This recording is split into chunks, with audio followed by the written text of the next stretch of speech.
So this is cassava, a very sweet African delicacy.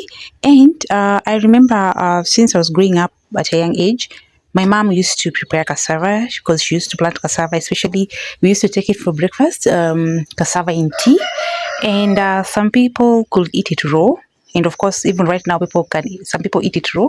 But over the years, the tubers of, I don't know whether it's the tubers or what, of uh, the cassava itself, it's transitioned and it's changed. The seedlings, or the varieties, let me call them the varieties of cassavas have changed over the years. And because I've known cassava for, since I was born up to now. And of course, it got to a point where for some reason they just disappeared. um, Around my area.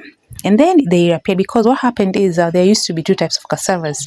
One was specifically for ugali, and the other one you could actually boil or fry just to eat. And the one that was used for ugali, you couldn't boil it or eat it because somehow it was connected to death, because it had very serious toxins. So it had to be on the farm for like 3 years before it was harvested.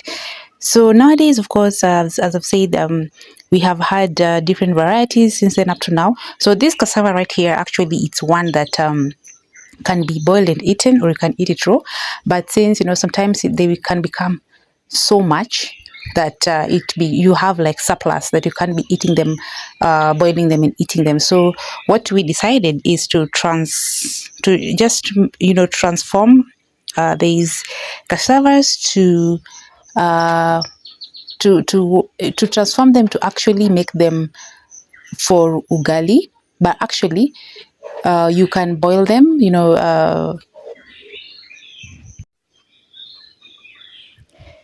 so I'm going to show you how we are going to transform this cassava. Of course, we can boil and eat it, but for us, we are going to transform it so that it becomes one that can be used for ugali. So you can mix cassava, sorghum, or millet, and maize.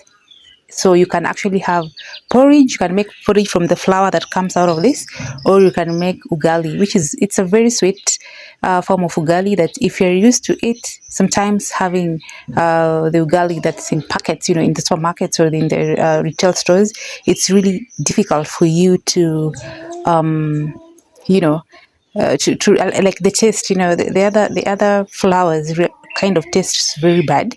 So I'm going to tell you, or I'm going to show you how to transform. Of course, these have just been harvested now from the farm, and we have to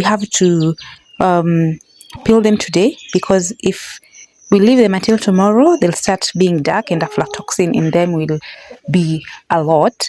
So you have to peel them today and maybe wash them and then crush them into small pieces, and then start the airing process, drying them under the sun so that they can become dry, because you can't keep them when they are raw like this. So I want them to dry in their state. So you see the white, so you don't want them to change their color, you want them to retain the color. So we have to do it as fast as possible so that in a span of 3 days they'll be dry. So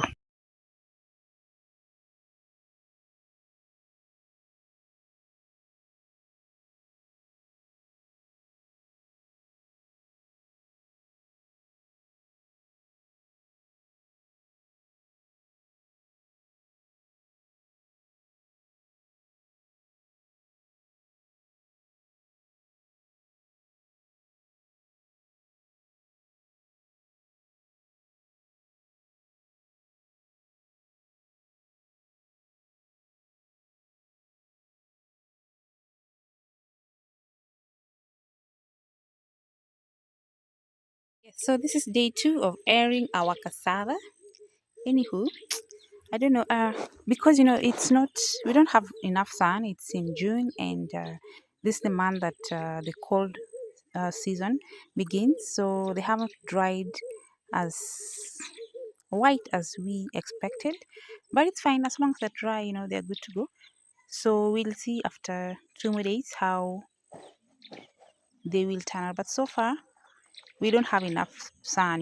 The sun is not that hot. But when the sun could have been hot yesterday, they could have started drying with some sort of white outlook, but now they're kind of creamish.